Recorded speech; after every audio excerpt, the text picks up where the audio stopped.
হেই everyone, তোমরা বিভিন্ন কোর্সে অ্যাডমিশনের জন্য বিভিন্ন কিছু এক্সামিনেশন হয়তো অ্যাপিয়ার করছো বা মাল্টিপল এক্সামিনেশনে অ্যাপিয়ার করতে পারো। সেটা হতে পারে জেন পাস, হতে পারে এনএম, জিএনএম, নিট, ডাব্লিউবিজেই বা আরো আদার্স এক্সামিনেশন। কিন্তু অনেকেই আছো যারা কিন্তু একজন ড্রপার স্টুডেন্টস, মানে তোমাদের এই রেগুলার বা এই কারেন্ট ইয়ারে এইচএস না, তোমাদের এর আগের কোনো বছর এইচএস, সেটা হতে পারে 1 বছর আগে, হতে পারে 2 বছর, হতে পারে 3 বছর, বা হতে পারে 4 বছর আগেকার তুমি এইচএস পাস আউট। বাট এতদিনে তুমি হয়তো একটা বেটার কিছু পেয়েছো অপরচুনিটি, যে কারণে তুমি হচ্ছ এই বছর কোনো একটা এন্ট্রান্স এক্সামিনেশনের থ্রুতে। তো এই জায়গায় দাঁড়িয়ে তোমার কিন্তু ডিউরিং অ্যাডমিশন একটা সার্টিফিকেট তোমাকে প্রোভাইড করতে হতে পারে।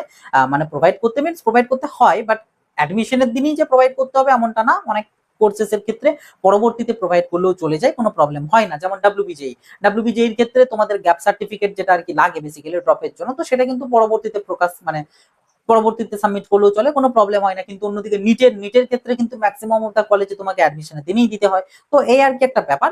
বাট আলটিমেটলি তোমাদেরকে কিন্তু গ্যাপ সার্টিফিকেট, যেটা এই গ্যাপ সার্টিফিকেট কিন্তু লাগে তোমাদের অ্যাডমিশনের জন্য। তো এই যে গ্যাপ সার্টিফিকেট, এই গ্যাপ সার্টিফিকেটটা বানাবে কি করে এবং কাদের জন্য বেসিক্যালি, তো সেই বিষয়টাই আমি ডিসকাস করবো আজকের এই ভিডিওতে। কাজে ভিডিওটা শেষ অবধি অতি অবশ্যই দেখবে। ভিডিওটা ভালো লাগলে একটা লাইক করে দেবে, সবার সাথে শেয়ার করে দেবে যাতে সবার কাছে ইনফরমেশন গুলো পৌঁছাতে পারে। এবং চ্যানেলটাই নতুন হয়ে থাকলে অতি অবশ্যই সাবস্ক্রাইব করে নোটিফিকেশনে ক্লিক করে অল সেট করে রাখবে, যাতে এইরকম আরো ইনফরমেটিভ ভিডিও একেবারে মিস তোমাদের না হয়। তো ফার্স্ট অফ অল হচ্ছে তোমাদের এই যে গ্যাপ সার্টিফিকেট, এটা বেসিক্যালি কাদের লাগে দেখো। যারা রেগুলার স্টুডেন্টস নও, ঠিক আছে, যারা রেগুলার স্টুডেন্টস নও মানে এই বছরে বা কারেন্ট ইয়ারে এইচএস পাস আউট নও, তাদেরই কিন্তু গ্যাপ সার্টিফিকেট এক প্রকার বলতে পারো অ্যাপ্লিকেবল, বা গ্যাপ সার্টিফিকেট কিন্তু প্রোভাইড তোমাদেরকে করতে হবে। এবার গ্যাপ সার্টিফিকেট যে ব্যাপারটা, এটা কি করে বানাবে দেখো। গ্যাপ সার্টিফিকেট বানানোর জন্য মেনলি যে প্রসেসটা, সেটা হচ্ছে প্রথমত একটা গ্যাপ সার্টিফিকেট বানানোর জন্য একটা গ্যাপের কিন্তু একটা পার্টিকুলার ফরম্যাট হয়, ঠিক আছে, একটা ফরম্যাট হয়। এই ফরম্যাটটার পিডিএফ ভার্সন আমি এই ভিডিও ডেসক্রিপশন বক্সে এবং ভিডিওর প্রথম পিন কমেন্ট আমি দিয়ে রাখবো, সেখান থেকে তোমরা পেয়ে যাবে। তো ওই যে ফরম্যাটটাতে কিছু জিনিস তোমার লেখা আছে, তোমার যাবতীয় যা ডিক্লারেশন বাগেরা লেখা আছে, তোমার নাম, তোমার বাবার নাম বা হ্যান ত্যান করে সমস্ত কিছু বলা আছে। তার পাশাপাশি ওখানের মধ্যেই তোমার মেনশন করা আছে যে তুমি কোন, মানে ওখানে আর কি তোমাকে মেনশন করতে হবে যে তুমি কোন বছরে এইচএস পাস আউট হয়েছো এবং কোন স্কুল থেকে হয়েছো, একটা গেল। তারপর তোমাকে বলতে হবে তুমি ক বছরের গ্যাপ দিয়েছো এবং এই গ্যাপটা কি কারণে দিয়েছো, এটা তোমাকে কিন্তু একটু মেনশন করতে হবে। তো এরকম কয়েকটা টুকটাক জিনিস তোমাকে ওখানে মেনশন করতে হবে, এন্ড দেন একটা ডিক্লারেশন বাগেরা দিতে হবে যে এই কয়েকটা গ্যাপ ইয়ারেতে তুমি কোনো রকম কোনো ইলিগাল অ্যাক্টিভিটিতে যুক্ত ছিলে না, বা হ্যান তেন করে একটা আর কি ডিক্লারেশন টাইপ থাকে। তো পুরো ফরম্যাটটা আর কি আমি দিয়ে দিয়েছি, ওটা দেখলেই বুঝে যাবে। তো ওই যে ফরম্যাটটা, এটাকে নিয়ে করবে কি, এটাকে কিন্তু প্রিন্ট আউট করে তুমি কোথাও কিছু সার্টিফাইং করার কিন্তু কিছু নেই। এটার যে প্রসেস, সেটা হচ্ছে প্রথমত ওই যে ফরম্যাটটা, ওই ফরম্যাটটাকে কিন্তু তোমাকে কোর্টের যে স্ট্যাম্প পেপার হয়, কোর্টের স্ট্যাম্প পেপার, সেই কোর্টের স্ট্যাম্প পেপারেতে তোমাকে প্রিন্ট আউট বের করতে হবে। Print out means basically type করতে হবে কোর্টের স্ট্যাম্প পেপারটাতে, ঠিক আছে। এবারে কোর্টের স্ট্যাম্প পেপারের কিন্তু বিভিন্ন প্রাইস থাকে।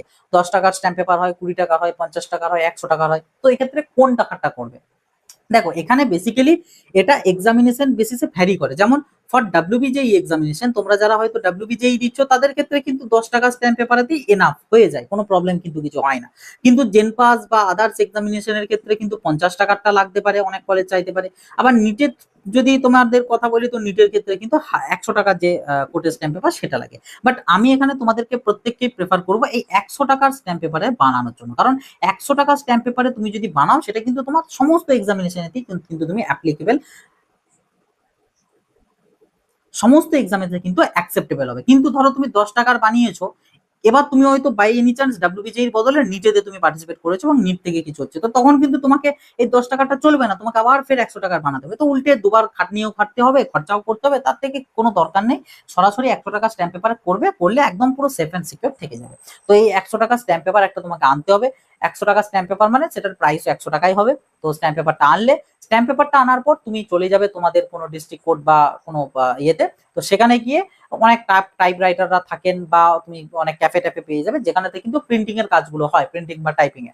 তো এই যে স্ট্যাম্প পেপারটা নিলে, এই স্ট্যাম্প পেপারেতে ওই যে ফরম্যাটটা আমি দিচ্ছি, ফরম্যাটটা ওনাদেরকে দেখাবে, দেখালেই কিন্তু ওনারা ওই ফরম্যাটে যা কিছু হচ্ছে হুবহু সেটা কিন্তু তোমার এই স্ট্যাম্প পেপারেতে ওনারা টাইপ করে দেবে বা প্রিন্ট করে দেবে। শুধুমাত্র গ্যাপ সার্টিফিকেটের ফরম্যাটটাতে দেখবে ড্যাশ দেওয়া আছে, কিছু কিছু জায়গাগুলোতে, যেমন তোমার নামের জায়গাটা ড্যাশ আছে, তো ওখানে ওইরকম ড্যাশ গুলো হবে না, ওখানে তোমার নামগুলো প্রিন্টেড ফরম্যাটে থাকবে, নাম, তারপর যেগুলো বললাম তোমার কোন বছর এইচএস পাস আউট, কোন স্কুল থেকে এইচএস পাস আউট, তুমি কত বছর গ্যাপ দিয়েছো, কি কারণে গ্যাপ দিয়েছো, ওগুলো সব ড্যাশ আছে, ওগুলো আর ড্যাশ থাকবে না, ওগুলো কিন্তু তোমার প্রিন্টেড ফরম্যাটে অলরেডি প্রিন্টিং হয়ে থাকবে, ঠিক আছে।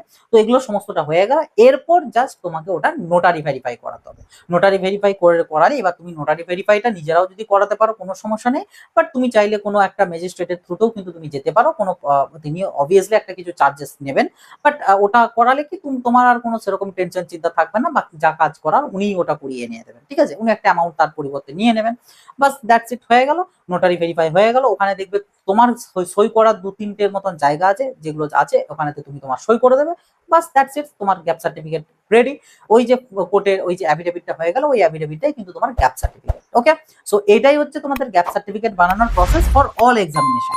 আবারও যদি একবার ক্লিয়ার করি, ফার্স্ট অফ অল 100 টাকার একটা স্ট্যাম্প পেপার নেবে, কোর্টের স্ট্যাম্প পেপার নেবে, 100 টাকা স্ট্যাম্প পেপারেতে আমি যে ফরম্যাটটা এই ভিডিওর ডেসক্রিপশন বক্স এবং ভিডিওর প্রথম পিন কমেন্টে দিয়ে দিয়েছি, সেই ফর্ম যে ফরম্যাটটা সেটাকে টাইপ করাবে অথবা প্রিন্ট করাবে, ঠিক আছে, টাইপ অথবা প্রিন্ট করাবে, প্রিন্ট করে তুমি চলে যাবে তোমাদের ডিস্ট্রিক্ট কোর্ট বা তোমাদের তহসিলাতে, তো সেখানে গিয়ে তুমি ম্যাজিস্ট্রেটের থ্রুতে হতে পারে, অথবা তুমি নিজেও ওটাকে নোটারি ভেরিফাই কিন্তু করাতে হবে। তো নোটারি ভেরিফাই করে করালে মানে নোটারাইজড করালে, নোটারাইজড করে নেওয়ার পর ওখানে তোমার কিছু সিগনেচার বাগেরা আছে, তো সিগনেচার গুলো করে দিলে বাস তোমার সার্টিফিকেট কিন্তু রেডি, গ্যাপ সার্টিফিকেট। ওকে, সো একদম সিম্পল প্রসেস। আরেকটা জিনিস এখানে জানিয়ে রাখি, সেটা হচ্ছে গ্যাপ সার্টিফিকেটের যে ফরম্যাটটা, এটা মোটামুটি যেটা স্ট্যান্ডার্ড ফরম্যাট সেটা আমি তো দিয়ে দিয়েছি তোমাদেরকে, বাট এর বাইরে কিছু কিছু কলেজ রয়েছে যাদের কিন্তু নিজেদের কিছু ফরম্যাট দেওয়া আছে।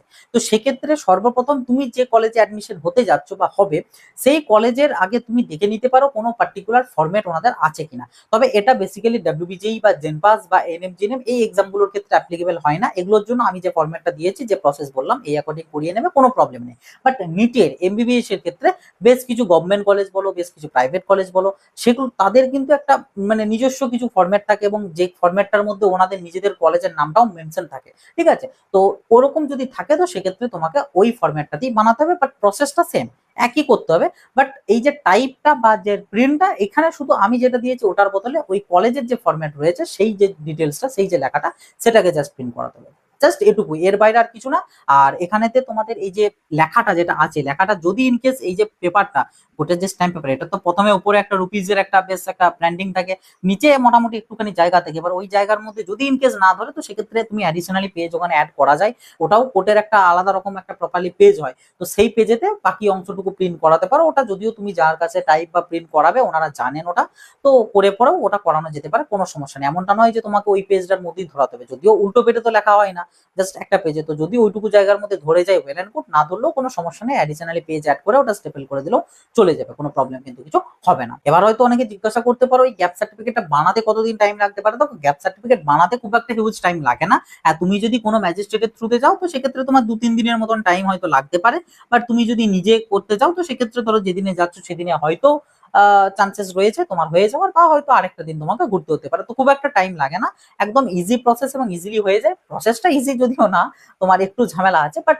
সার্টিফিকেট বানানোটা অতটাও টাফ না যতটা ডোমিসিয়ালটা টাফ, ঠিক আছে, কারণ ডোমিসিয়ালের জন্য প্রচুর ডকুমেন্টস হ্যান ত্যান লাগছে, তোমরা তো জানো যারা বানাচ্ছ। তো গ্যাপ সার্টিফিকেট অতটাও টাফনেস নেই যতটা তোমাদের ডোমিসিয়ালের জন্য করতে হচ্ছে আর কি। যাই হোক, এনিওয়ে, তো গ্যাপ সার্টিফিকেট রিগার্ডিং আশা রাখছি তোমাদের যে কয়েকটা ডাউট ছিল বা বানানোর প্রসেস প্রসিডিওর সংক্রান্ত সমস্তটাই আমি ক্লিয়ার করতে পেরেছি। যদি এর পরেও তোমাদের গ্যাপ সার্টিফিকেট সংক্রান্ত কিছু ডাউট কোয়ারিজ থেকে থাকে, ডেফিনেটলি কমেন্ট বক্স খোলা আছে, ওটা তোমাদের জন্য, তোমরা তোমাদের গুরুত্বপূর্ণ মতামত মন্তব্য অবশ্যই কমেন্ট বক্সে লিখে জানাবে, আর ভিডিওটা প্রত্যেকের সাথে শেয়ার করে দেবে। ভিডিওটা ভালো লাগলে অবশ্যই একটা লাইক করে দেবে, চ্যানেলটা নতুন হয়ে থাকলে সাবস্ক্রাইব করে নোটিফিকেশনে ক্লিক করে অলতে সেট করে রাখবে। বাস এই ছিল আজকের ভিডিও, আবার দেখা হবে নতুন একটা ভিডিওতে। সকলে ভালো থাকবে, সুস্থ থাকবে, বাই।